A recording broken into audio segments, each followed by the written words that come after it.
Assalamualaikum warahmatullahi wabarakatuh. Apa kabar Bapak Ibu?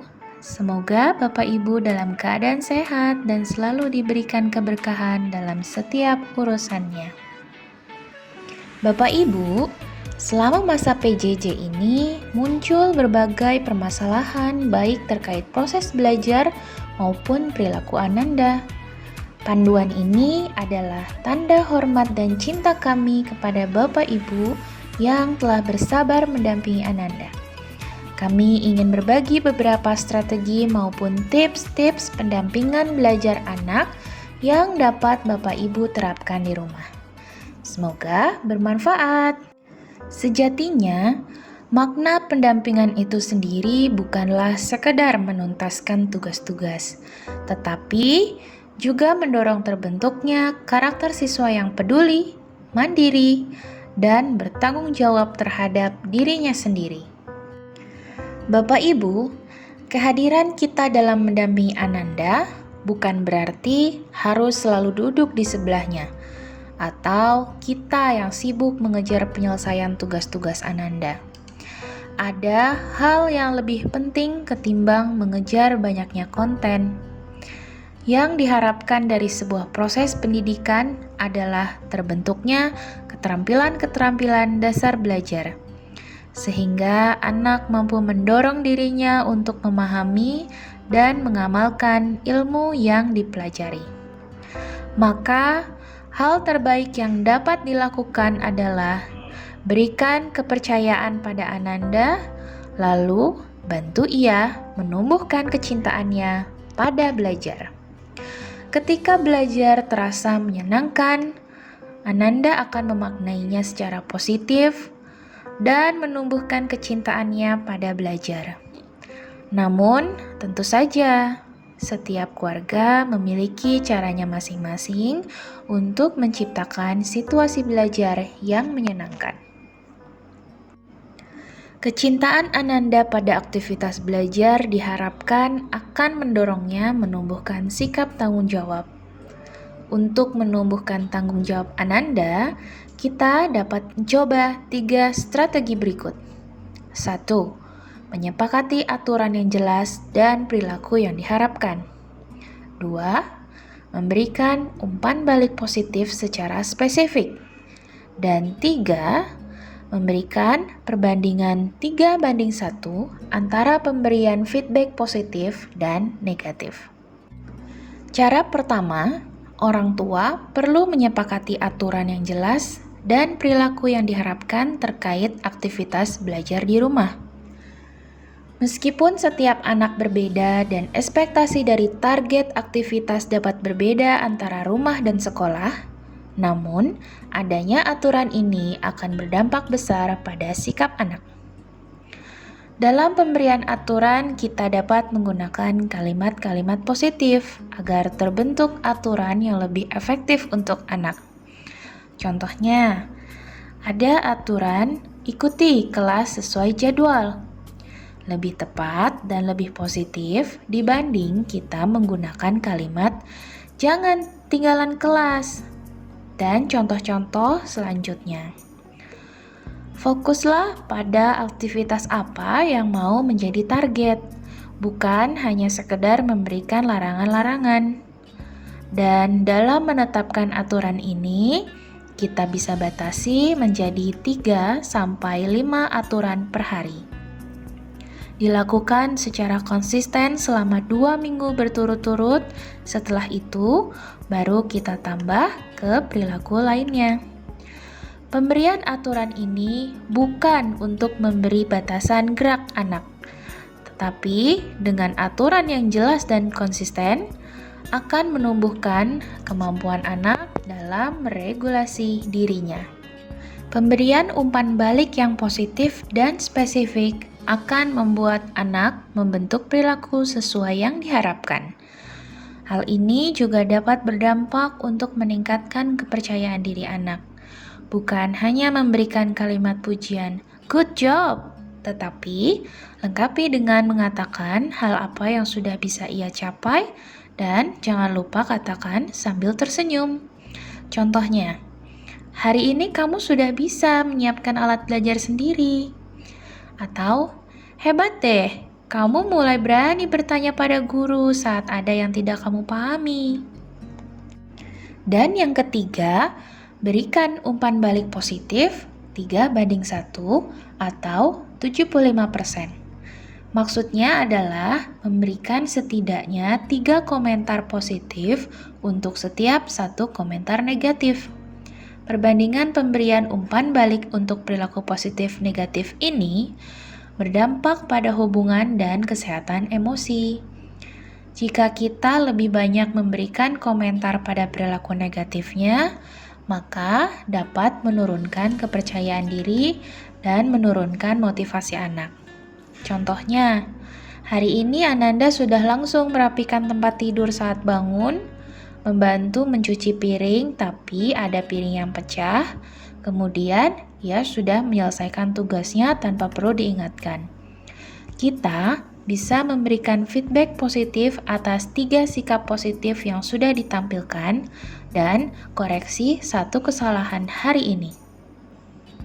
Kita bisa mengatakan, tolong lebih hati-hati lagi ya nanti saat kamu mencuci piring.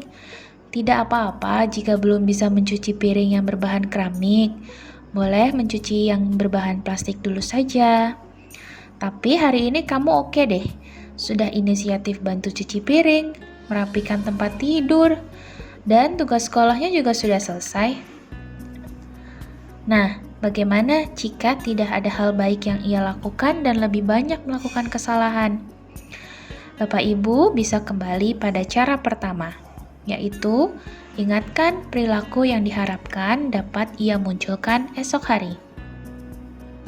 Dari 3 strategi tersebut, bisa kita mulai terapkan di rumah agar dapat membangun hubungan yang positif dengan anak, menciptakan suasana rumah yang menyenangkan, dan menstimulasi sikap tanggung jawab serta belajar mandiri pada anak-anak kita. Bapak Ibu, saat belajar di rumah, Ananda juga perlu mempertahankan fokusnya saat belajar. Berikut ada 6 tips praktis yang dapat dilakukan di rumah agar Ananda dapat lebih optimal saat belajar. Bantu anak untuk mengatur tempat belajar yang tenang dan nyaman sehingga anak fokus belajar. Kita bisa jauhkan dari mainan atau barang yang mengganggu fokusnya, misalnya TV.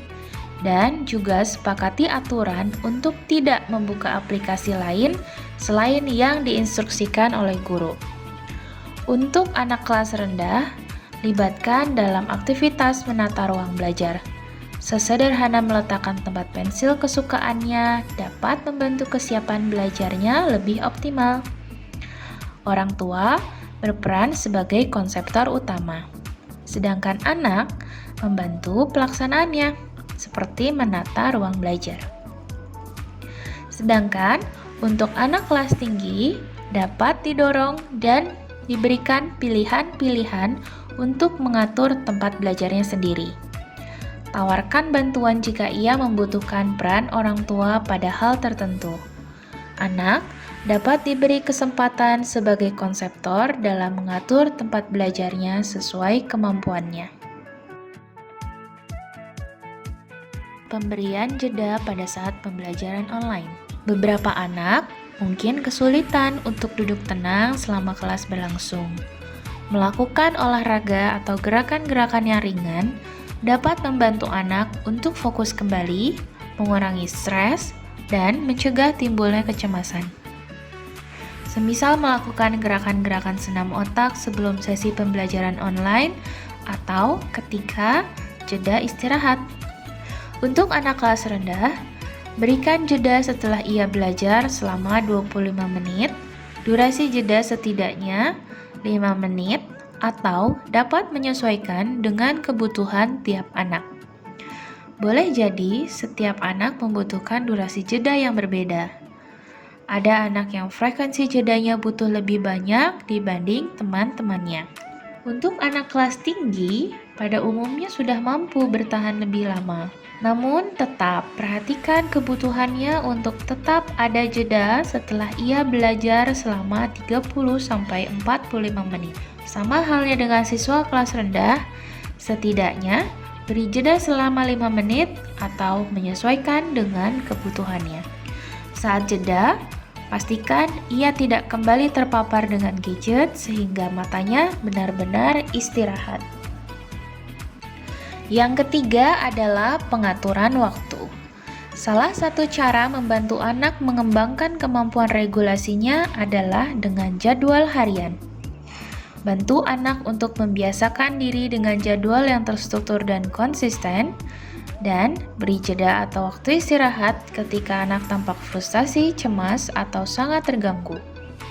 Untuk anak kelas rendah, dapat dibantu dengan membuat jadwal yang memiliki bentuk-bentuk menarik, berwarna, dan menggunakan gambar-gambar sehingga mudah dipahami. Untuk anak kelas tinggi, dapat dilatih menyusun jadwal hariannya sendiri, mencatat maupun menambahkan detail keterangan pada jadwal yang ia buat sesuai kebutuhannya. Yang keempat adalah fleksibel. Ketika anak dihadapkan pada tugas yang sulit serta membutuhkan dukungan dan pendampingan, orang tua dapat bersikap fleksibel terhadap jadwal yang ada. Tidak apa menunda tugas untuk dikerjakan hingga orang tua leluasa melakukan pendampingan. Dan mengkomunikasikan hal-hal semacam itu kepada guru akan sangat membantu. Yang kelima adalah beri ruang dan kesempatan untuk anak tetap terhubung dengan teman-temannya. Ketika anak menghadapi kesulitan, dukungan dari teman-teman dapat membantu mempertahankan semangatnya.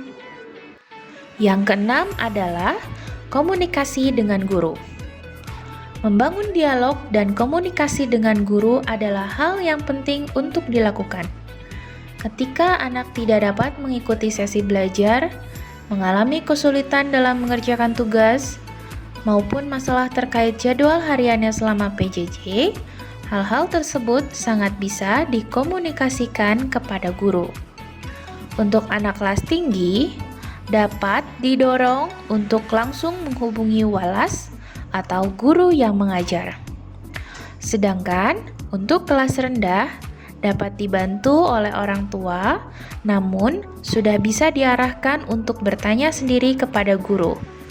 Misalnya, orang tua yang menelpon, namun yang berbicara langsung antara anak dengan guru.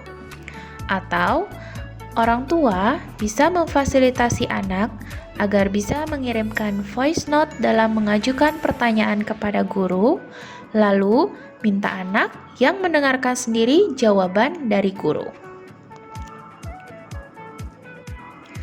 Dari beberapa hal yang sudah disampaikan mengenai makna di balik pendampingan belajar itu sendiri, strategi dalam membangun sikap belajar mandiri dan tanggung jawab, serta hal-hal praktis yang dapat kita lakukan di rumah untuk menjaga fokus anak selama belajar, jangan lupa kita juga perlu tetap fokus terhadap kekuatan dan kebaikan yang dimiliki anak, serta tetap membangun hubungan yang positif dengan anak. Karena hubungan yang positif akan menciptakan pengalaman belajar yang juga positif bagi anak. Semangat Bapak Ibu, insya Allah lelah yang dirasakan Bapak Ibu ini lillah dan membawa keberkahan untuk Bapak Ibu semua. Wassalamualaikum warahmatullahi wabarakatuh.